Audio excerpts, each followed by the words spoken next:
Muy bien, mis hermanas. Vamos a compartir. Bienvenidos, hermanos. Que el Señor los siga fortaleciendo en su fe, en la fe del Señor. Y vamos a empezar ah, e- el estudio de Apocalipsis. Seguimos en el capítulo 21.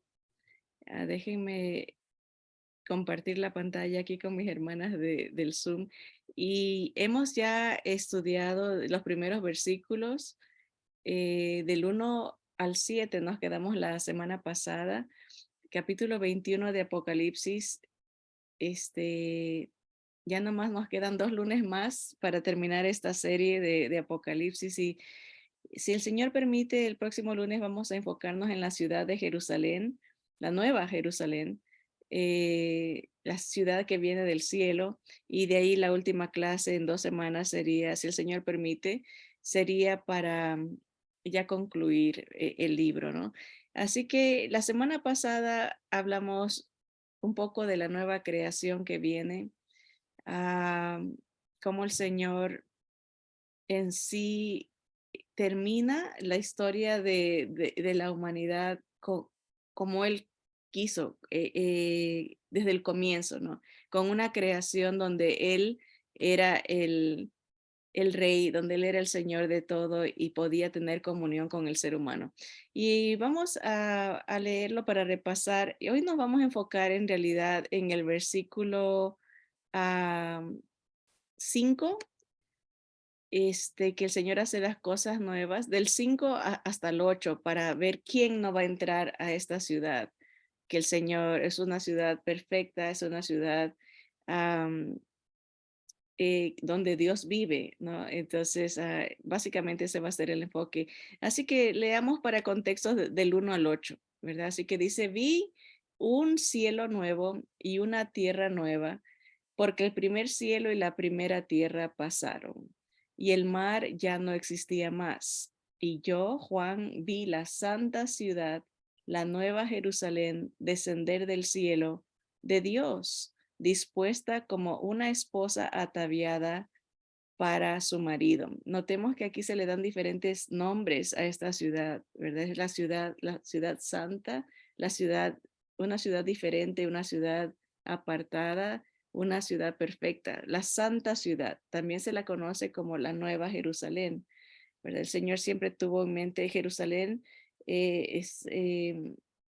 representa el pueblo escogido por Dios, ¿verdad? Pero esta es una nueva Jerusalén, ¿no? Donde va a estar tanto creyentes gentiles como judíos en esta nueva ciudad. También se la llama la esposa, la novia. Eso lo vamos a ver después en el capítulo 22, cuando se habla con más detalle. Es más, creo que acá tengo un poquito para adelantarnos. am, ¿Dónde lo puse? Creo que acá está. Eh, sí, me mostró, miren, en el versículo 10 me mostró la gran ciudad santa de Jerusalén que descendía del cielo de Dios, teniendo la gloria de Dios. Así que acá está el otro nombre, la esposa del Cordero. Se la llama así la Santa Ciudad, la Nueva Jerusalén, la esposa del Cordero. Se la compara con el nombre de la iglesia, porque a la iglesia el Señor la llama la novia del Señor, la novia de Cristo, pero la ciudad se la llama la esposa del Cordero. Jerusalén, nuestra Jerusalén aquí en la tierra se conoce Israel en sí, es la esposa de Jehová, pero la Nueva Jerusalén es la esposa del Cordero, ¿verdad? Así que diferentes nombres para la ciudad. Por eso dice aquí, y la vi dispuesta como una esposa ataviada para su marido, y oí una gran voz del cielo que decía, he aquí el tabernáculo de Dios con los hombres, la presencia de Dios, ¿no? La habitación de Dios otra vez con el ser humano, algo que fue el plan original. Está por eso la historia del ser humano, de la humanidad, se centra en, en Dios, ¿verdad? Todo empezó con Él y termina con él. Él quiso tener comunión con el ser humano en un lugar perfecto donde no había muerte, donde no había dolor, no había pecado y no había Satanás. Pero el hombre le entrega el título de propiedad de la creación al enemigo, ¿no? Y Dios tuvo que mandar a su hijo para recobrar, rescatar eso que se había perdido. Y aquí al final del Apocalipsis vemos el propósito de Dios cumplirse, ¿verdad? Él logra restaurar esa comunión que él deseaba tener con su creación a través de la restaura, a través de nuestro Señor Jesús. Por eso él viene ya a habitar con los creyentes en Cristo Jesús, ¿verdad? El tabernáculo de Dios con los hombres, dice, y él morará con ellos y ellos serán su pueblo y Dios mismo estará con ellos como su Dios, ¿verdad? Algo que el creyente siempre añora es estar en comunión con Dios, ¿verdad? En este mundo presente, esa comunión a veces se ve interrumpida por nuestras decisiones, nuestros desvaríos, ¿verdad? A veces distracciones. No es una comunión constante, ¿verdad? Sí, a veces puede ser más evidente que otras, pero es interrumpida por las cosas que pasan y en algún día tendremos una comunión constante, sin interrupción, sin eh, fallos, ¿verdad? Estará siempre ahí el Señor con nosotros. Dice, ellos serán su pueblo y Dios mismo estará con ellos como su Dios. Pero aquí desde el versículo 4, vamos a enfocarnos en este título, un nuevo orden, una nueva normalidad, ¿verdad? A veces nosotros estamos acostumbrados a cosas que decimos, esto es normal aquí. Por ejemplo, para nosotros es normal que la gente se enferme, es normal que hayan malos entendidos, hayan divisiones, es prácticamente común, podemos decirlo así. En un sentido es nuestro normal, ¿verdad? Por ejemplo, que se escuche que a alguien le robaron algo, que a alguien lo estafaron, que nos molesta, nos duele, pero lo consideramos prácticamente parte del mundo, ¿verdad? Es el orden que este mundo ofrece, ¿verdad? Y en el versículo 4 se nos presenta un nuevo orden. Va a haber algo diferente, algo, lo normal que Dios había planeado para nosotros, pero que no lo tenemos por culpa del pecado y de nuestra desobediencia, ¿verdad? Dice el versículo 4, enjugará Dios toda lágrima de los ojos de ellos y ya no habrá muerte, ¿verdad? Esa es nuestra última enemiga, dice la palabra que eh, el Señor venció a la muerte, ¿verdad? Es lo que siempre nos amenaza, ¿no? Con enfermedades, con guerras, con diferentes maneras, la muerte siempre anda rondando, ¿no? Pero el Señor va a acabar con la muerte, ya no va a haber muerte, no va a haber tristezas, no va a haber dolor. Dice, no habrá más llanto, ni clamor, ni dolor, porque las primeras cosas pasaron. Ese va a ser el nuevo orden, la nueva, lo que Dios va a establecer nuevo, ¿verdad? Dice el versículo 5, y el que estaba sentado en el trono dijo, he aquí, yo hago nuevas todas las cosas. Ese es uno de los versículos, hay muchos más, pero si el Señor permite, en el año que entra vamos a enfocarnos en hablar del milenio, cómo el Señor va a restaurar las cosas y también de el estado eterno, que esto en el capítulo 21 ya se habla de la eternidad, lo que va a pasar, no en el cielo, sino en esta nueva tierra, el nuevo cielo que Dios va a hacer. Y este versículo es uno de los muchos que hay para basarse de que no va a ser esta tierra, sino que va a ser algo nuevo. El Señor dice que todas las cosas las va a hacer nuevas. Y dice, y las cosas viejas, dice, porque las primeras cosas ya pasaron. Hay dos campos, hay unos que dicen que aquí sobre esta tierra es que va a bajar la nueva Jerusalén y que Dios va a renovar, como que va a restaurar las cosas al estado original. Hay otros que se inclinan a pensar que es un lugar completamente nuevo, ¿verdad? Y pareciera haber más evidencia de que es un lugar completamente nuevo. Ahora, yo sí creo, de acuerdo a la palabra, que sí va a haber una restauración, am,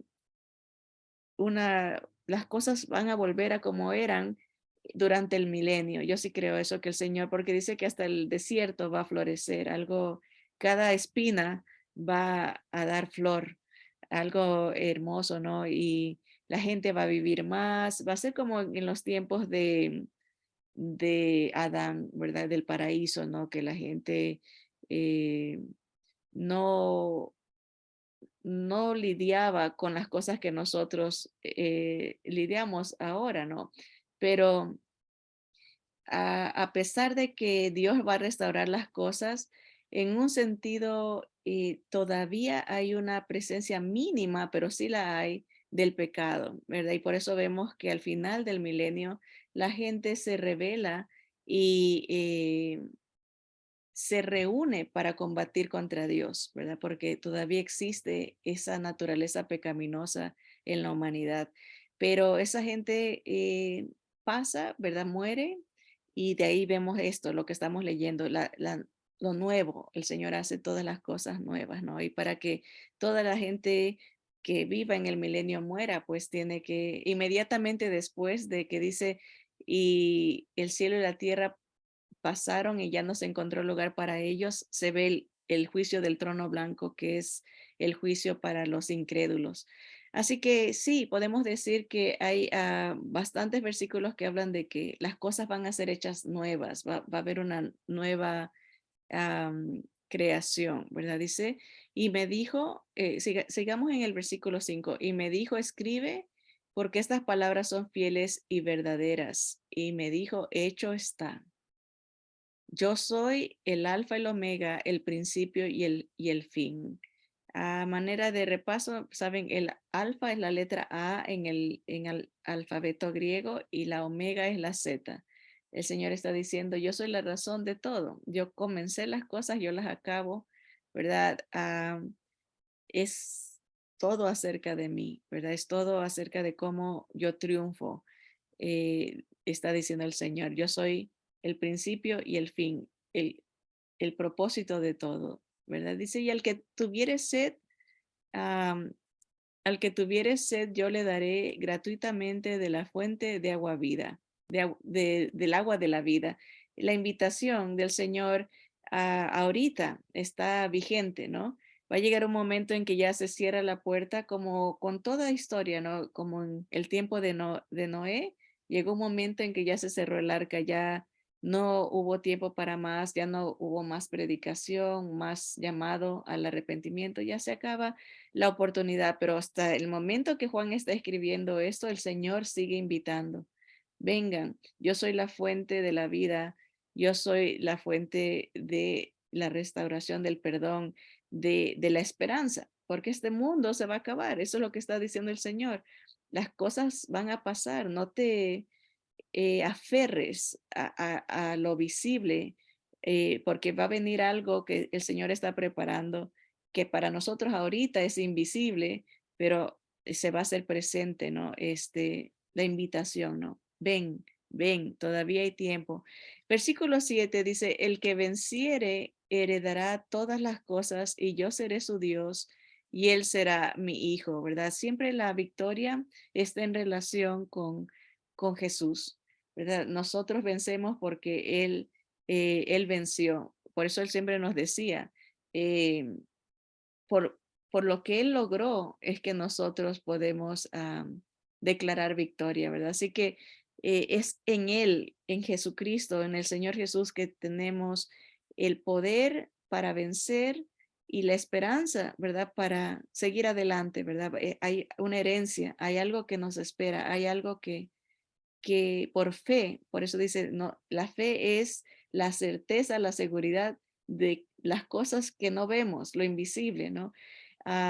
Por fe, Abraham dice, habitó como forastero, poniendo su mirada en la ciudad que tiene fundamentos. Él esperaba esta ciudad que el Señor le había prometido. Era esa fe en la palabra, en las promesas de Dios en Cristo Jesús que lo impulsó a no aferrarse a lo material, a no aferrarse a este mundo. Entendió el mensaje del Evangelio.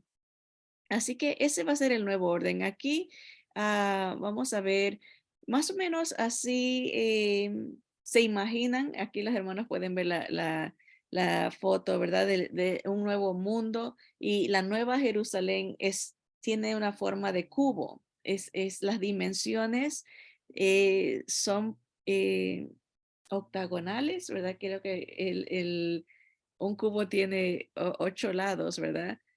Si no me equivoco, ¿no? Entonces lo ponen que desciende y se asienta sobre la nueva tierra, ¿verdad? Esa es la ciudad, no es donde vamos a estar como atrapados ahí, aunque es inmensa en sí, en las dimensiones.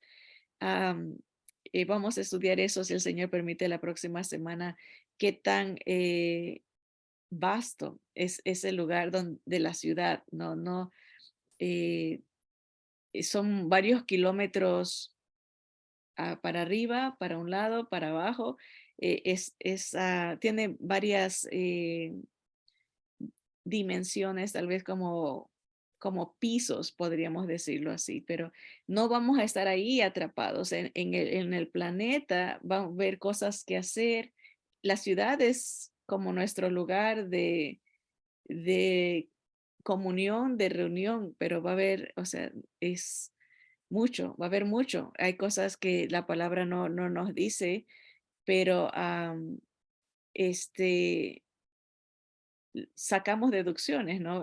Por las cosas que el Señor anuncia, ¿no? Como nos da como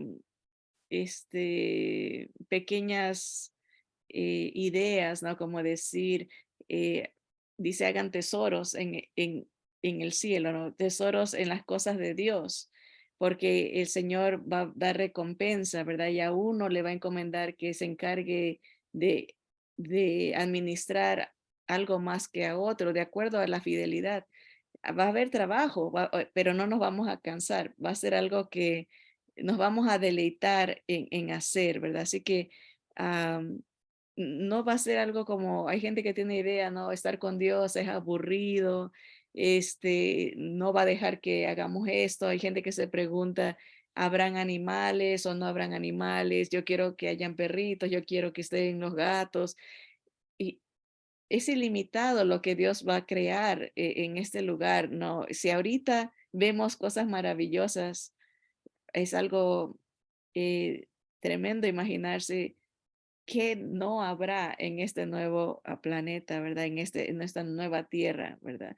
Pero en este nuevo orden, Dios especializa en hacer las cosas nuevas, hablando en las cosas espirituales y físicas también. Por ejemplo, segunda a los Corintios 5:17 nos dice que el Señor nos hace a nosotros nuevos, de modo que si alguno está en Cristo, si alguien es de la fe de Jesús, es una nueva criatura delante de Dios.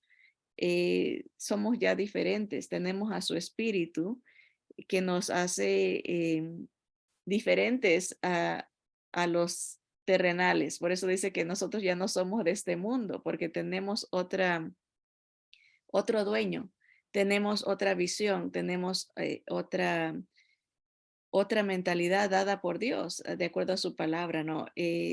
Para el mundo sería algo ridículo decir, "Ey, no te aferres a las cosas de la tierra, piensa en algo nuevo que viene", van a decir, están locos, ¿no? Pero para el creyente es algo como, esa es la fe en Cristo, ¿no? Él lo prometió, él dijo que la iba a hacer y le creemos al Señor. Dice, las cosas viejas pasan, las cosas que ofrece el mundo, las cosas que pasajeras de entretenimiento que para el mundo es una ilusión máxima, entrega la vida, el dinero, el tiempo, las ilusiones, todo lo entrega ahí.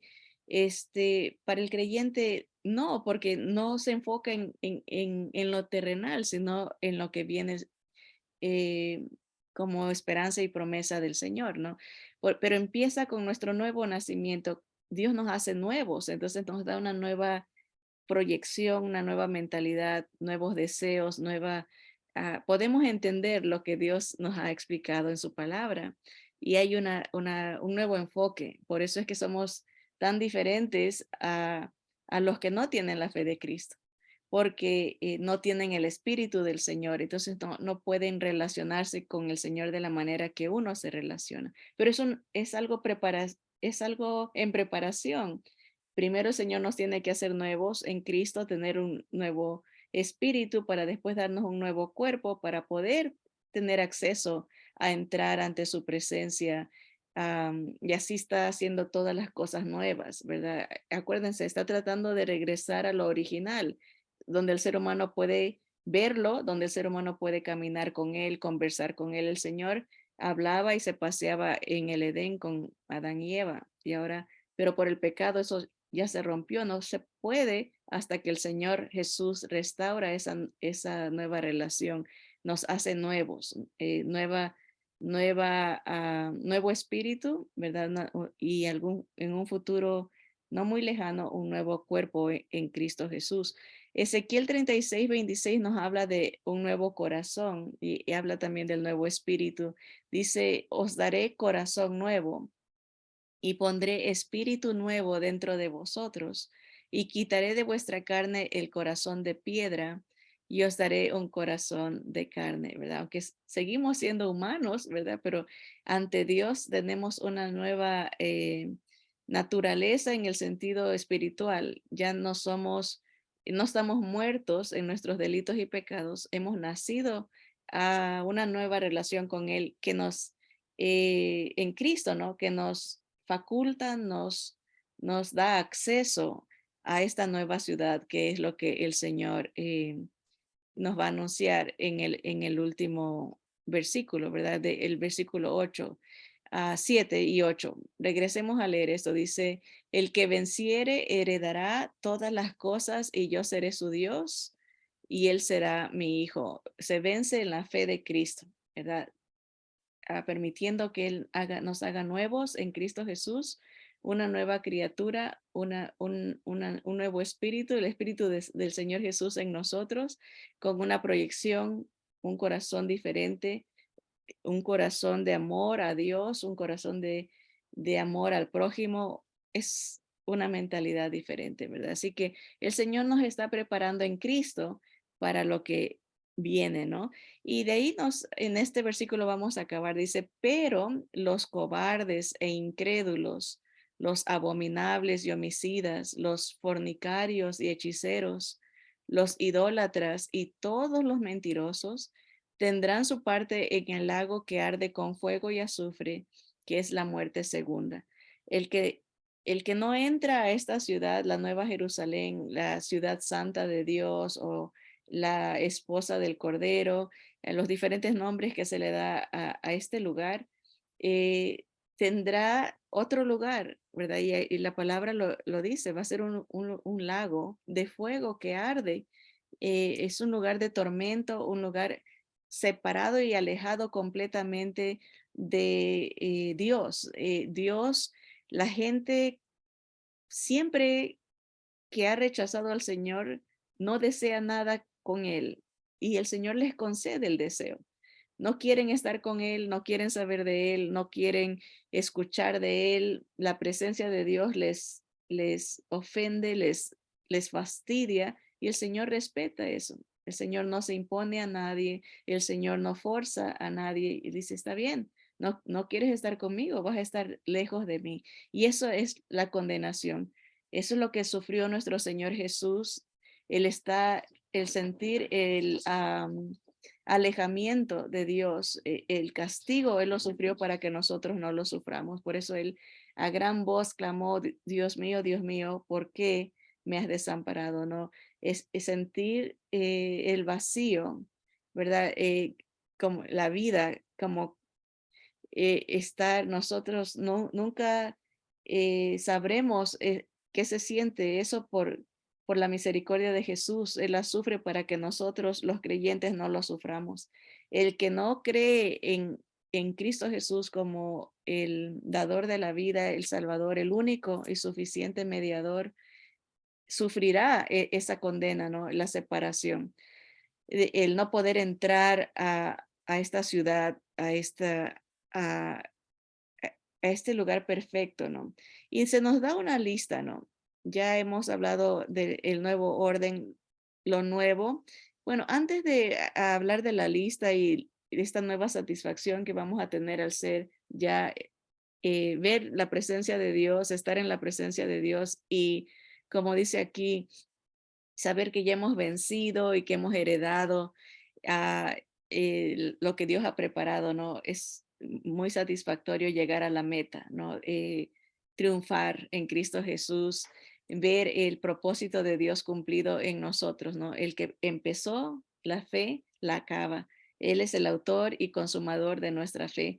Él se asegura de que nosotros estemos con Él, ¿verdad? Esa es la satisfacción, una nueva realización, saber que ya nunca más habrá pecado, no habrá nunca más separación, ni muerte, ni dolor. Es algo, esa realización es fantástica. Ahora, hablando del nuevo orden, todo va a ser nuevo, es algo diferente. No estamos acostumbrados a un lugar donde no haya dolor, ¿verdad? No estamos acostumbrados a estar en un lugar donde no vaya a haber más muerte, ¿no?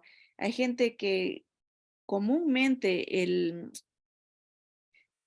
la razón número uno por que la gente dice rechazar a Dios es porque lo culpan por las cosas que pasan en el mundo. Dice, si Dios es amor, ¿por qué permitió esto? ¿Por qué se murió tal persona? O mi hijo, o mi padre, o mi familiar. Si Dios es amor, ¿por qué hay tantas guerras y tanto sufrimiento? Si Dios es amor, porque ven el mundo, ¿no? Y el orden que ahorita hay en el mundo, cuando hablamos de orden, es como la normalidad. Lo que es normal para el mundo no es lo normal para Dios, no es lo que Él desea. En un sentido, este no es el mundo de Dios, es la creación de Dios, pero la palabra es bien clara, muy clara y nos dice que el rey, el Dios de este mundo, Dios con D chiquita, es Satanás. Él es el que controla los gobiernos, la mente de la gente a través de sus agentes diabólicos con doctrinas, filosofías contrarias a Dios, manipula, empuja las cosas para que se hagan leyes y cosas que ofenden a Dios, que no es la normalidad.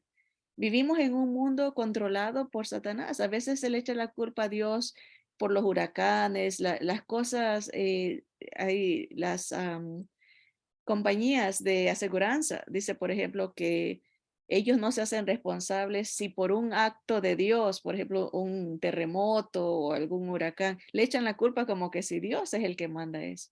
Pero dice la palabra que todo lo bueno, toda buena dádiva y todo don perfecto viene de lo alto. Dios no causa eso. Es parte de la maldición en la que la creación está sujeta al control de Satanás. Y aunque no querramos pensar mucho, él tiene poder, claro, no tiene todo poder, pero causa cosas para matar, para hurtar y destruir al ser humano.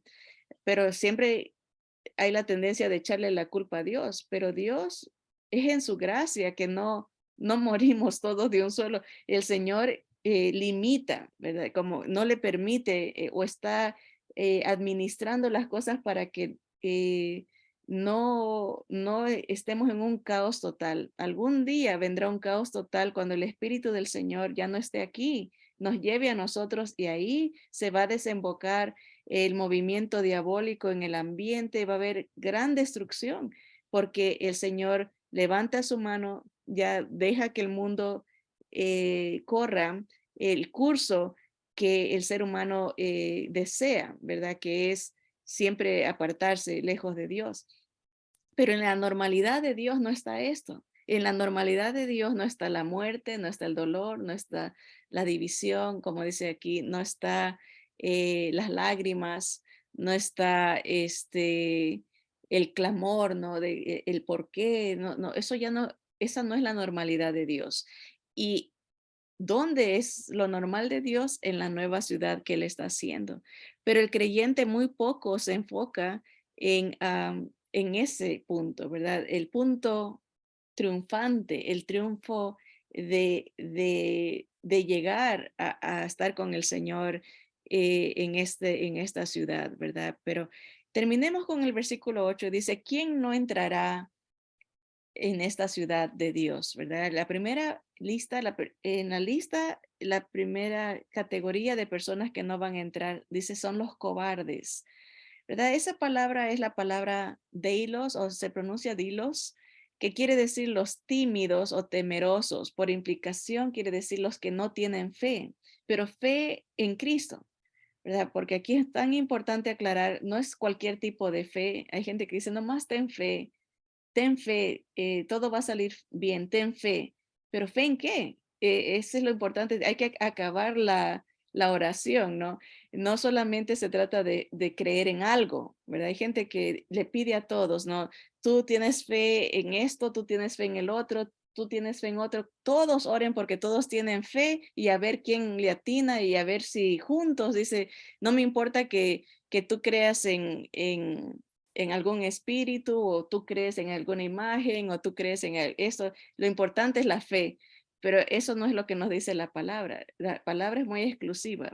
Fe en Cristo Jesús, el único mediador, la fe, la confianza, la dependencia, es la entrega, la adoración a Cristo Jesús. Y estas personas que no van a entrar son los que no tienen la fe en Cristo Jesús, no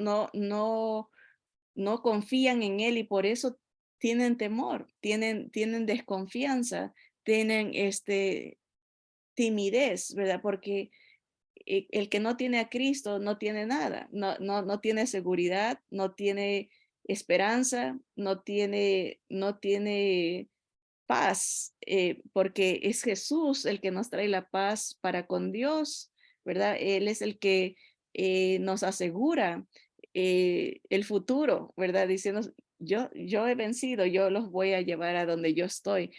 Entonces, no van a entrar los que nunca pusieron su confianza en el Señor Jesús. Confiaron en todo, confiaron en religión, confiaron en templos, iglesias, sistemas, gobiernos, lo que sea. Y a lo mejor decían también confiar en Jesús, pero era Jesús más algo más. Jesús y yo, Jesús y mi conocimiento, Jesús y mis prácticas y mis tradiciones, para delante de Dios, eso es una persona cobarde. No confió completamente, no tenía la seguridad en Cristo, sino en todo lo demás y no él. Tampoco van a entrar los incrédulos, por eso va de la mano. Sin fe también quiere decir incrédulo. Cobarde no confiaba en Cristo, confió en todo menos en Cristo. Incrédulo creyó todo menos en Cristo. La palabra incrédulo es la palabra apistos. Pistis es fe. Apistis sin fe. Quiere decir sin confianza en Dios, en el plan de Dios. Dios tiene su plan. Nos ha delineado el plan, nos ha explicado el plan en su palabra de cómo rescatar su creación en Cristo, ¿verdad? Él paga el precio, es el único que cumple y satisface al Padre 100%. Pero si no se cree en ese plan de Dios, por eso dice incrédulo, no tuvo fe, confianza en el plan de Dios. Le creyó a todos, le creyó al diablo, se dejó ser engañado por muchas doctrinas y no le creyó a Dios. Por eso dice incrédulo. No puede entrar el que tiene temor de confiar en Dios y su plan en Cristo Jesús. No va a entrar el que desconfió de Dios y le creyó hay gente que más fácil le cree lo que le diga una persona aquí, otra persona allá, o por tradiciones, y dice, yo no puedo dejar eso porque esto me lo enseñó mi abuelita, mi bisabuela, y yo no puedo porque no quiero fallarle a mi abuela o mi bisabuela, y no le creen a la palabra de Dios. Y el Señor dice, incrédulo, ¿verdad? No va a poder entrar, ¿verdad? ¿Quién más no va a entrar? Dice los abominables. Esa palabra se usa se la aplica a diferentes pecados, pero la palabra en sí quiere decir, viene de esta palabra griega que es del uso, quiere decir algo apestoso, algo que causa horror eh, para Dios, algo cuando Él dice, eso es abominable para mí, lo que está diciendo es algo que lo hace apartarse porque por la pestilencia, como que es algo que está podrido, algo que se está descomponiendo, ¿no? Es algo detestable, repugnante, asqueroso, ¿verdad? Alguna vez todos hemos tenido el momento desagradable tal vez de pasar cerca de algún animal muerto, algo que se está descomponiendo y esa reacción, o sea, es lo que describe la palabra abominable, como uno rápido se tapa y se va y se aparta porque no lo resiste. Eso es la palabra abominable. Y obviamente es como una sombrilla a muchas ofensas que el Señor específicamente aplica la palabra, ¿no? Podríamos ir al libro de Levítico y él dice, no hagas esto porque esto es abominable para mí, es algo que no lo resiste, es algo apestoso, es algo repugnante, ¿no? Y mucho tiene que ver con pecados sexuales, ¿verdad? Y hay una lista interminable en Levítico, ¿no? A veces se lo aplica solamente a cierto pecado, pero como digo, es una sombrilla que puede ser aplicable a muchas desviaciones de inmoralidad sexual, ¿verdad? Eh, el Señor es muy específico en eso, eso le causa eh, repugnancia, no resiste estar cerca de un pecado sexual donde eh, se, no se sigue el orden que el Señor ha establecido, ¿verdad? Y a veces somos tolerantes, ¿no? Porque puede ver que, como digo, se enfoque solamente en un tipo de pecado, pero en sí esta palabra abominable implica cualquier tipo de pecado sexual, ¿verdad? A veces admitimos, por ejemplo, que ciertas familiares vivan juntos y dicen, oh, sí, han vivido ya muchos años, ya como que es normal, está bien, no hay problema. O que un joven sea, por ejemplo, promiscuo y ande con una, con otra, está bien. O un adulto, ¿verdad? Oh, él es así, ¿verdad? Siempre ha sido así, tremendo, ¿no?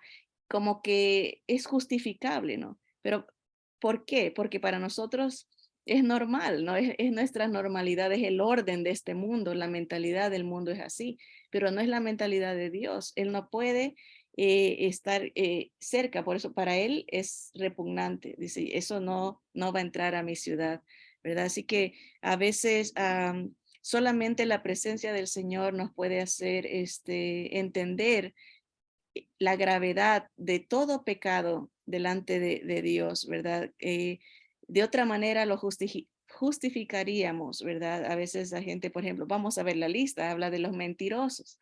Hay gente que justifica y dice, bueno, esta mentira no estuvo tan grave como esta otra mentira, porque categorizamos, ¿verdad? Porque no entendemos, es la normalidad del mundo, pero no es la normalidad para Dios y su ciudad, ¿verdad? Todo lo que tiene que ver con él. También dice que los homicidas no van a entrar a esta ciudad. Foneus es un asesino intencional, un criminal, alguien que planea destruir a otro, ¿no? De alguna manera, y hay diferentes formas, ¿no? Con la tecnología hay muchas maneras de destruir al prójimo, ¿verdad? Acabamos de pasar esa pandemia terrible, ¿no? Algo que el ser humano se inventa, guerras biológicas, ¿no? Cómo destruir al ser humano. Son asesinos, hay asesinos profesionales, hay asesinos a otro nivel, ¿no? A veces pensamos nomás alguien con un cuchillo o una pistola, pero llega la maldad del hombre, llega a niveles inimaginables, ¿verdad? Así que Dios dice, gente que destruye a otros. No necesariamente podemos irnos tan lejos. Hay gente que destruye a otros dentro de sí mismo, ¿verdad? O sea, el matar, asesinar a alguien, ningún asesino, ningún abominable, ningún incrédulo, ningún cobarde va a entrar a la ciudad del Señor. Los fornicarios, esta palabra griega es pornos, de donde sale la palabra pornografía. Los fornicarios, a veces pensamos en alguien que tiene una relación sexual sin casarse. Y sí, en un sentido, claro, eso significa, pero en esta palabra específica, pornos, habla de alguien que se vende. En este caso, el apóstol Juan usa esta palabra que es exclusiva para hombres, hombres que se libertinos, que consienten tener sexo por paga, ¿verdad? O sea, es algo tremendo, ¿no? Y aunque siempre decimos, ¿no? El ser humano como hombre, ¿verdad? Puede significar todo, hombre y mujer, ¿verdad? Pero es alguien que se degrada, es la idea, ¿no? Sexualmente por dinero, ¿no? Ese es alguien, un pornos, ¿verdad? La siguiente palabra, hechiceros, que de hecho nos conecta con la palabra abominable, ¿no? Alguien que degrada su cuerpo, ¿no? Y causa horror, causa pestilencia, espiritualmente hablando al Señor. Hechiceros. Esa palabra es muy interesante porque es la palabra farmaqueus. Farmaqueus, de donde sacamos la palabra farmacia, donde hay drogas, ¿verdad? Procesadas, ¿verdad? Pero en la antigüedad la palabra farmaqueus tenía que ver con drogas, elementos que alteraban la mente, el estado o abría la puerta mental, ¿no? A esferas espirituales demoníacas, ¿no? Con las drogas se abre esos portales, ¿no? Y eh, lo conecta el farmaquea, esta palabra, los hechiceros con la magia, con pócimas mágicas, ¿verdad? Mezclan cosas alucinógenos para ver y hacer, como digo, tener contacto con demonios, ¿verdad? Esa es la idea de los hechiceros, ¿no? Los brujos que dan a tomar cosas que alteran a la persona en su relación con su prójimo, ¿verdad? Porque hay cosas que causan que vean cosas, que hagan cosas, y de ahí se deriva también el uso de las drogas, ¿no? Drogas eh, no tanto medicinales, ¿no? Estoy hablando de drogas de adicción, cocaína y todo lo que causa la destrucción del hombre, del ser humano. De ahí viene la palabra idólatra. La palabra idololatres es alguien que adora a dioses falsos, alguien que participa de fiestas, de sacrificios.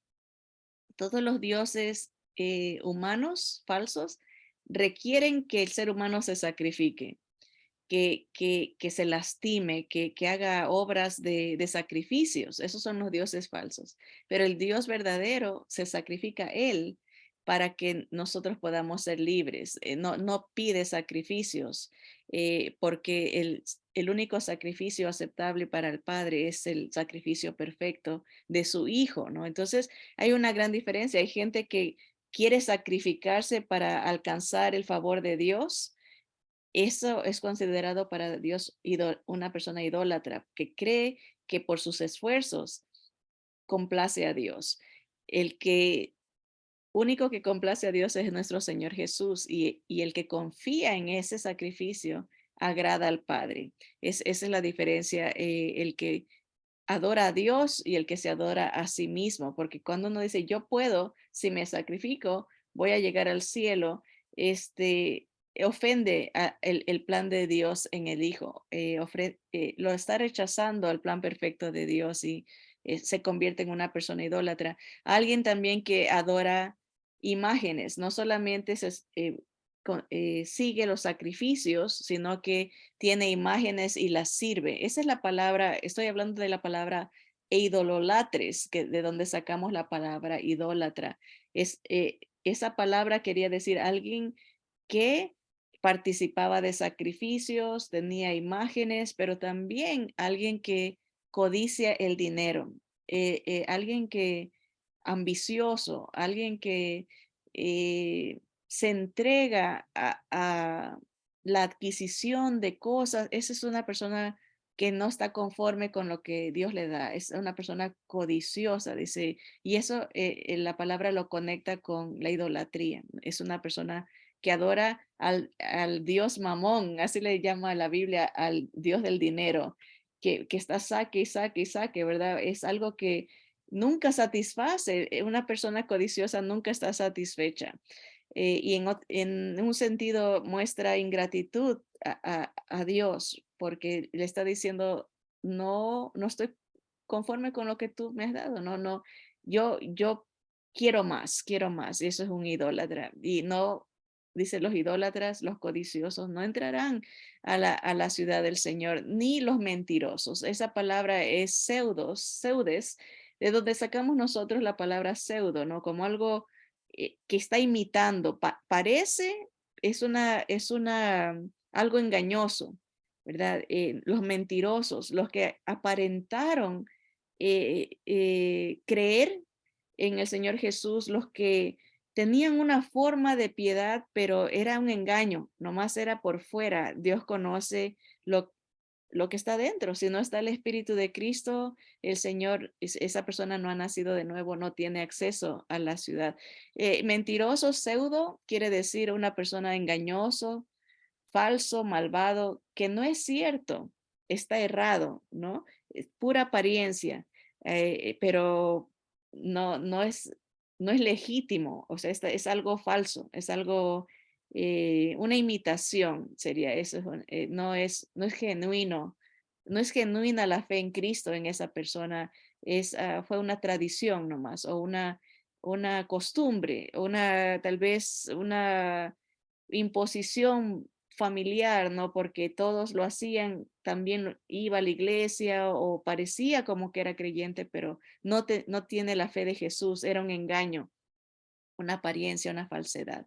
Así que vemos la lista, el Señor es muy específico, pero sigue hasta el día de hoy, como dice aquí Juan, el Señor a través de Juan dice, el que tenga sed, el que se dé cuenta que está vacío, que está en esta categoría de los cobardes, de los abominables, de los idólatras, de los hechiceros, de los mentirosos, el que se da cuenta que ha dejado que Satanás destruya su cuerpo en inmoralidad, el que se da cuenta que está seco espiritualmente, dice el Señor, el que tenga sed, venga, venga a mí para yo darle gratuitamente de la fuente del agua de vida. El Espíritu del Señor Jesús, ¿verdad? Que Él promete dar a todo el que cree en Él, ¿verdad? Venga, todavía hay tiempo, no tiene que quedarse en esa categoría. El Señor vino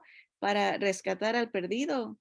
Decía Pablo, rescatar a los pecadores de los cuales yo soy el primero. Yo soy primero, me pongo primera ahí en la lista, ¿no? Dice, él me rescató a mí, me sacó de la inmundicia, del pecado, de la vanidad, de la muerte y me ha trasladado al reino de su amado Hijo. Todavía está vigente la invitación. Si tienes sed, ven, dice el Señor Jesús, yo te puedo dar una nueva vida, yo te puedo separar para que seas mío y tengas entrada a este lugar. Yo ya pagué el precio, ya está consumado ya está hecho, no hay nada que hay que añadir, pero tienes que creer en mí, confiar en mí, desear estar conmigo, porque no te voy a forzar a entrar a un lugar donde no quieres estar. Así que la invitación está ahí. Si ya hemos venido al Señor, pues valorar esta fe que el Señor nos ha dado, esa confianza, esa seguridad que lo que Él hizo es suficiente y que nos espera un lugar glorioso con Él, ¿verdad? Estar en una ciudad donde la normalidad será la santidad, ver al Señor Jesús y estar completos en Él, ¿verdad? Vivir en la fe de Cristo y esperarlo. El Señor viene pronto. Así que vamos a orar y vamos a concluir dándole la oportunidad, si quiere orarle al Señor y pedirle que Él le acepte en Cristo Jesús, ¿verdad? El Señor, usted lo recibe al Señor, ¿verdad? Y el Señor a la vez dice que a todo el que cree en su nombre les da el poder de ser hecho hijo de Dios. Así que vamos a orar. Señor, te damos gracias porque tu palabra es viva y eficaz y como ella misma dice, es más cortante que toda espada de dos filos.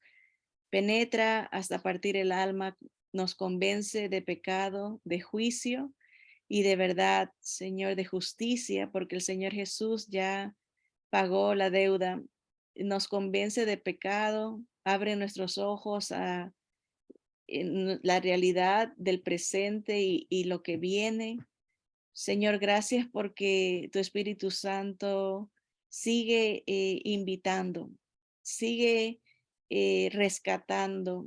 Señor, gracias porque tú haces las cosas nuevas. Cuando alguien viene a ti, tú perdonas, tú restauras lo que el enemigo ha quitado. Señor, tú abres los ojos y llenas los vacíos. Señor, limpias la mente, el corazón. Padre Santo, gracias porque en Jesús tenemos una esperanza viva, Señor, tenemos un lugar donde estaremos con Él para siempre, Señor, y un lugar perfecto donde ya no habrá más muerte, Señor. Gracias por la victoria de Jesús. Gracias por el gran amor que Él mostró por nosotros de venir a rescatarnos, Señor, y darnos una nueva esperanza, Señor, una, una victoria que nadie nos podía dar, Señor. Padre, recibe a todo aquel que te clama, Señor. Tú dijiste, clama a mí y yo te responderé y te enseñaré cosas profundas que tú no conoces. Señor, gracias por abrir los ojos y darnos esperanza, Señor. Padre, te amamos, te bendecimos, Señor, y rogamos, Señor, que vengas pronto. Cuánto añoramos, Señor, el día que ya no estemos más en conexión con el pecado, Señor. Ya no más conexión con un mundo caído de desobediencia, de maldad, de ofensa contra ti, Señor. Gracias por la victoria en Cristo Jesús, Señor, el autor y el consumador de nuestra fe. A ti sea la gloria siempre en el nombre poderoso de Jesús. Amén. Amén.